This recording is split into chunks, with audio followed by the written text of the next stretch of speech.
Hey guys, it's your old man here, back with another video. So in this video, I am going to tell you all about these cards that have had huge success in my previous challenge, guys. These cards that I'm going to show you for each splinter have definitely proven their weight, even in an under-leveled advantage against people in silver and gold league with higher levels, plus against legendaries. I have not included any legendaries in my games, and I have not used no legendaries and only bronze levels. So they definitely proved their point, and I'm going to show you all about these cards. And I'm going to start off with definitely my favorite, which is the life splinter. But you have to know, do not look at these cards as like only the splinter, because you can mix and match with different cards as well to get the highest percentage. So without further ado, let's get to the video. Alright guys, we're starting off with the life splinter, as I already said, and we have none other than the Lorna Shine as the summoner to start this off.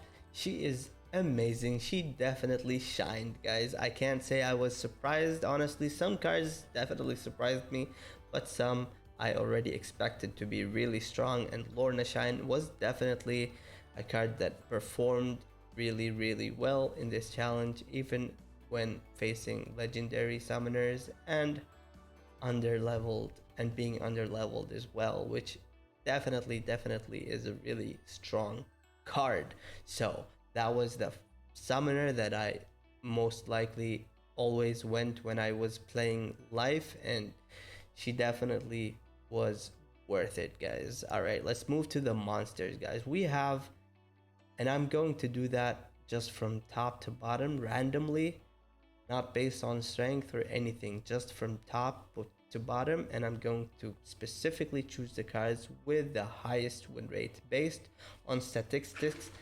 All the statistics over here, guys. I have done it. I've done my job. I've done my work to give you guys the best results. I have done it. Don't worry about it. I'm not doing this randomly, because I have calculated everything and I've done all the statistics and the studies, and I memorize these cards and I have them actually here in this list, and I'm here to tell you the cards that actually really have more than 70% win rate and actually performed exceptionally good.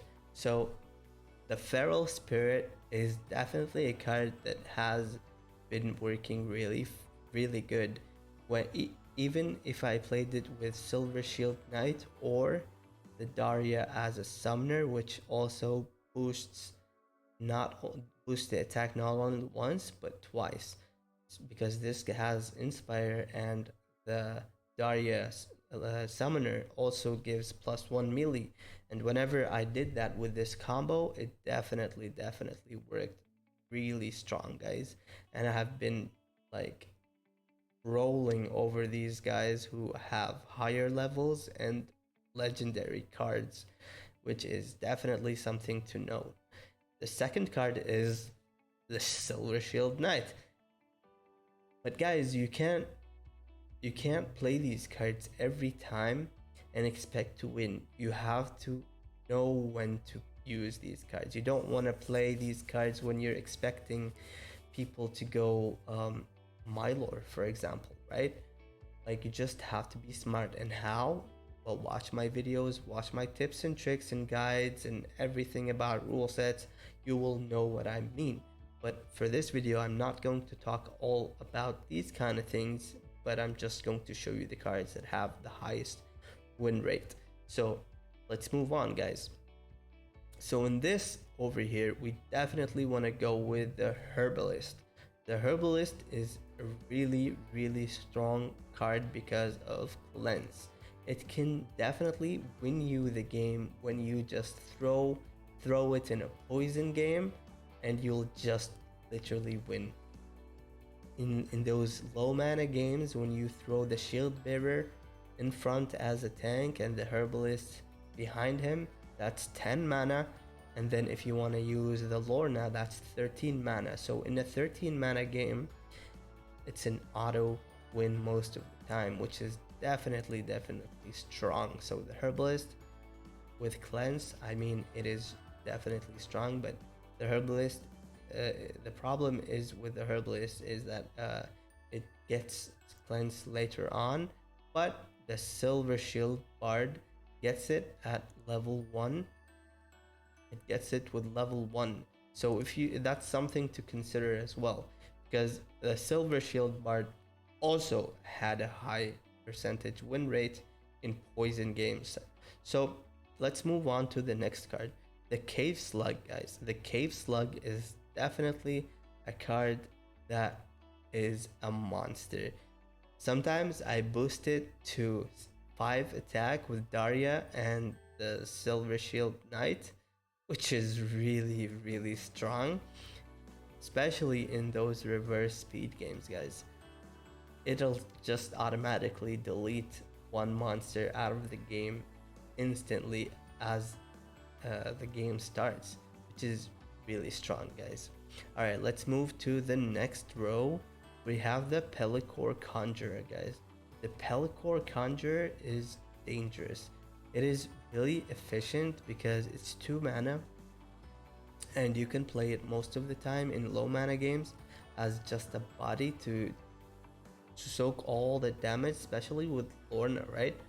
When she just has huge speed and flying and divine shield, she's just gonna stall so much, and then your team is just gonna be able to kill them really efficiently. So let's move to the next row, guys. For the next row, as I already spoke, we have the Silver Shield Bard. It is definitely a card to consider because having Cleanse in a poison game, I always tell you guys, it is a must and it will make it or break it, guys. If you don't have Cleanse in a poison game and you're going against someone with Cleanse, you're most likely gonna lose the game. So make sure to give your first monster Cleanse, and then in a poison game, that's most likely a win, right? So the other card that I actually was kind of surprised is actually the Crystal Werewolf, guys. This card have proven himself. It is a it is an awesome card to use against magic, and when you're playing against magic, this card is just gonna silence. That's -1 to magic attackers, and then if you use like something with the void, it's definitely not gonna hurt him, right? So this card have definitely proved himself really worthy, and it definitely had more than 70% win rate as well. So let's move to the next row. I'm skipping some cards because some cards are, I'm not saying they're not good, however they did not reach the 70% win rate, right? I'm just giving you the cards that I have experienced and really proved me that they are cards that you really need to have a really high win rate percentage. All right, for the next row, we definitely have the Shield Bearer. The Shield Bearer, I think it is a must. Honestly, it's a taunt. Taunts are not easy to come by. Not all the splinters have taunt, and whenever you can get a cheap taunt, it's definitely worth it. And Shield Bearer is definitely cheap, and well, it's not that cheap, but it's good for its price, and I think it's definitely worth it. Every time I used it, even in high mana games, when I go with the sneaks or magic, it just helps me a lot. Even when I play the Dragon Splinter and choose life, I use this as a taunt. It's gonna help me a lot with healing or armor repair. It's just really good to have. All right, let's move to the next one, and it is the Silver Shield Assassin. The Silver Shield Assassin is a monster, guys. It is really effective. I think every time I see a game that is above 23 mana, I definitely go with life if I want to go life, I use the Silver Shield Assassin because it's really strong, and it just sometimes it kills like a one monster instantly, if not two monsters if they're like low mana, low health monsters in the opposite teams, which is really good, guys. This card is a monster, really. All right, let's move to the next row. The Venare Crystal Smith had a high win rate. However, I did not play her that much, but whenever I did, she actually had 82% win rate, guys. Whenever I played it. However, I only played her 17 games. So I mean 82% win rate in that amount of games, guys.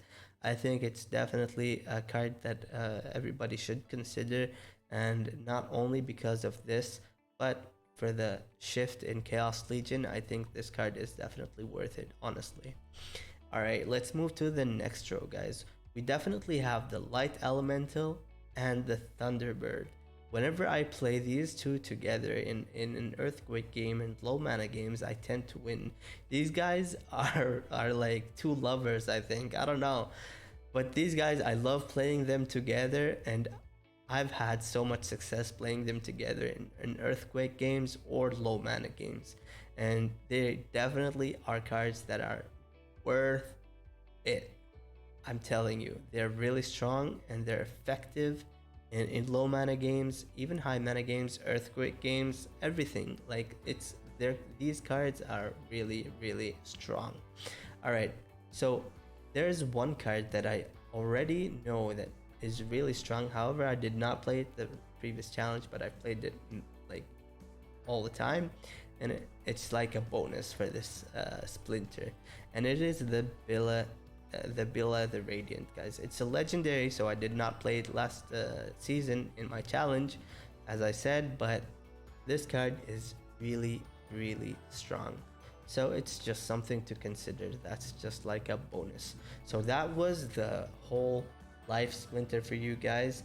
I have decided to make each Splinter into a video so you guys can actually use it to benefit you and give you some time to reflect on them. And also you guys can let me know in the comments which Splinter do you want me to talk about next, if you're building a deck or you're looking to get some cards as well. And I'll definitely read the comments, and you might be and I might choose the Splinter that actually you are interested in.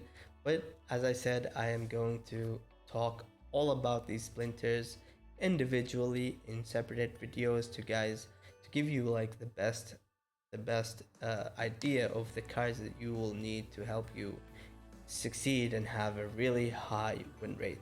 So that was it for the life Splinter, guys, and I think these cards are definitely worth it. And if you want, like, if you have stayed with me till now, I'm just gonna throw in one extra card that I think is an amazing card, which is the Hero of Beyond, guys. I can't go without talking about this card because this card have won me so many games in Untamed tournaments, and I think this card is awesome in tournaments, especially like how it has last stand.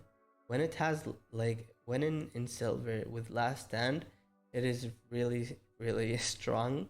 You can literally just play this in low mana game with just one low minion, let's say the Pelicore, in front, and then have this as a second, and that's 9 mana. If you want to use Lorna in a 12 mana game, this is definitely gonna win you the game with last stand.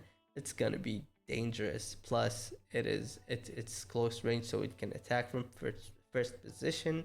I think this card is definitely worth it. I love this card, it's awesome. It has won me in a lot of games. So yeah, that was the life Splinter for today, guys. I hope you enjoyed it. I hope you found it useful. Please subscribe if you haven't subscribed. Comment down below which Splinter you would like to me to actually talk about next. And if you enjoyed this video, thumbs up, and see you guys in the next one. Rawr.